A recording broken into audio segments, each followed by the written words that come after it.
Are you ready? This is Bandgirl Nation with your number one Bandgirl, Sarah. Bandgirl Nation, Tuesdays.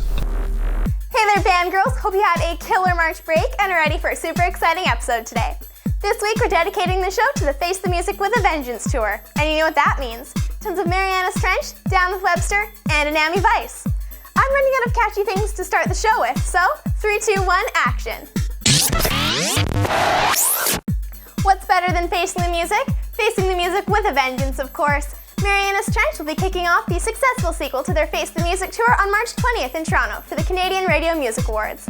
After that, they'll be heading coast to coast with a bigger and better show than anyone's ever seen before. What can we expect from Face the Music with a Vengeance? Well, the real question is, what can we ever expect from those crazy guys in Mariana's Trench? They've got a ton of cool stuff in store for this tour, but the thing I'm most excited for is the fact that I heard they're rehearsing a few Fix Me and Masterpiece theater songs to play. I honestly have no idea what this tour is going to be like, but trust me, I'll let you know as soon as I go on April 8th. Also along for the excitement on the Face the Music with a Vengeance tour is Down with Webster and Anami Vice, two bands that I've had the pleasure to see before. I'm wicked excited to see them again. For those of you Bandgirl Nation aficionados, you may recall that we have an interview with Down with Webster and Anami Vice with a special guest appearance by Kevy Mental. So grab a handful of yam coins and let's get Down with Webster and Anami with Vice.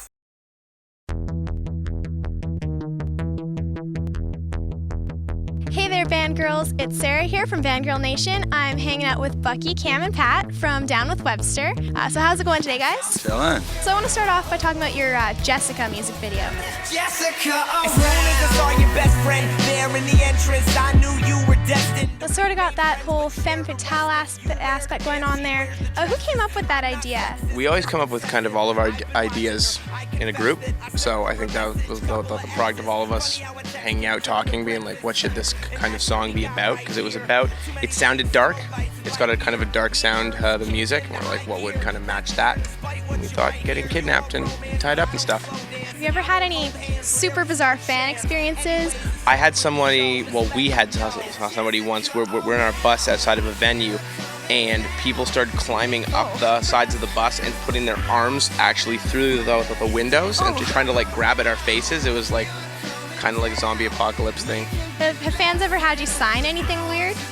Anything that you could possibly think of, from shoes to body parts, we've signed everything. So touring with Mariana's Trench, what's it like hanging out with those guys? They are amazing, such nice guys. So much energy, yeah, they're crazy, no matter what. Like Josh is always on 10, which is kind of nuts. That's good. You guys have a pretty contagious energy too. Like, how do you manage to keep that going, like night after night after night? I think it's just something that you do, and it either is you and it's what you do and it's not an effort to keep it going, or it's not what you do and therefore you don't keep it going. Yeah, I feel like I would probably explode if I didn't be able to do this every night from built up energy, so like it's just in you. Yeah. It's also the crowd. I mean, if you watch our sound checks, we're not always jumping around and thrashing our heads around, but when you see a bunch of kids in the front row having a good time with their hands in the air, you're gonna put on a show. You feed off that energy, so. Well, thank you guys very much for being here today. It was great to talk to you. Now, I have a bit of a little surprise for you, tossing a bit of local culture in. Oh, really? So we've got this local cuisine here. It's called Persians. Persians? Cinnamon bun with who God, knows yes. what on top. Enjoy.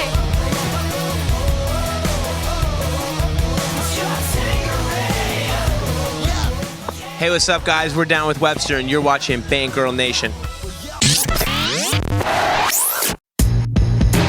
Hey, yo, Curtis. I've been doing a lot of thinking.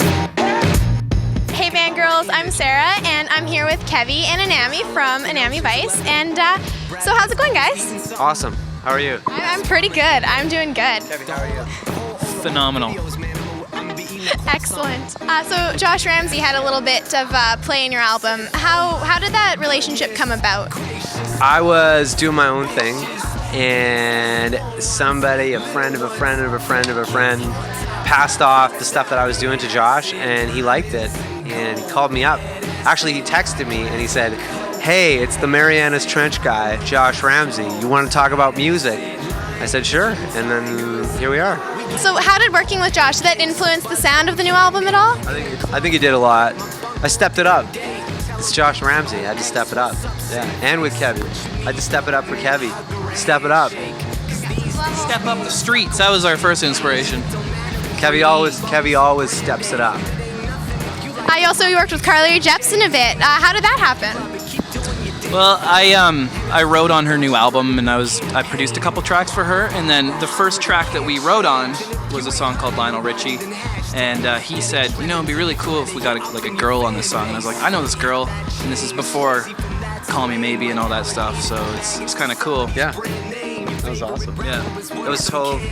Then that whole thing happened. Like, how long? Months. Yeah, months after and then we were like, oh, it's good we got her on that song. Because now you can't find her. Yeah, exactly. Who knows? Slipped into obscurity. You could be in the same room with her, you can't find her. So you did a bit of a Justin Bieber tribute with one of your teasers. Yeah. I gotta ask, why Bieber? Because that teaser video, you remember the teaser video where he's doing it? It was a really cool video, remember that? And I was like, okay, I have to do something like that, but do it a little bit funny. And I just thought it was a cool video, and I wanted to. And actually, Ben Netchell, who's the guy who directed Carly's Call Me Maybe video, him and I went and did that together. We just took an afternoon and found a bunch of mannequin hands and got some friends, and they molested me with mannequin hands. The thing that most people don't know is that Anami's actually a really great director, and I'm serious. He's directing a lot of videos. He directed my band Fake Shark Real Zombies' new single, Girls. Plug.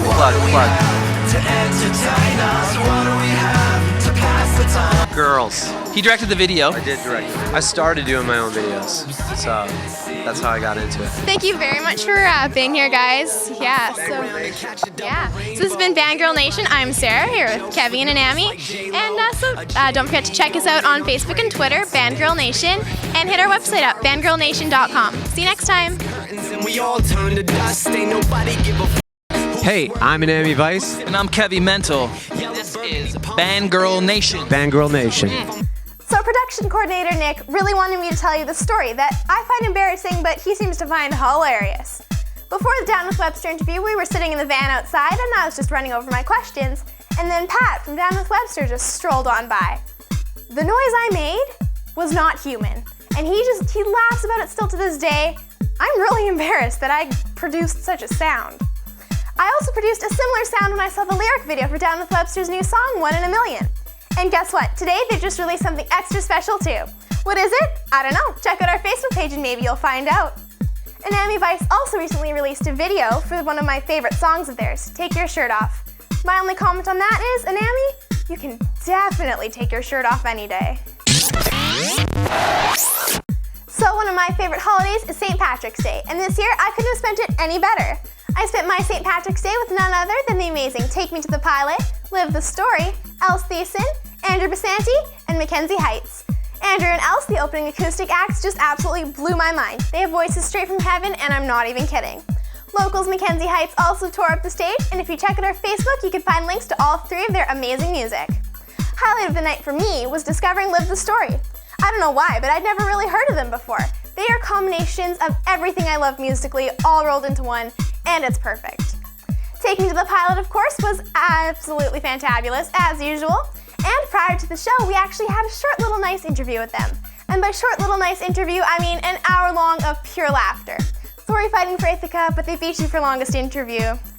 Check out next week's episode for that interview. It's hilarious, #GhostBoobs. So as you may know, Twitter is one of my favorite things, and one of the reasons why is some of the funny / inspirational / just downright weird things that fan people tweet. This week was a good week on Twitter, and that sparked the idea for a new little segment we like to call Tweet Talk. First up is a tweet from my love, Mike Fuentes, whose new name is apparently Swag Daddy.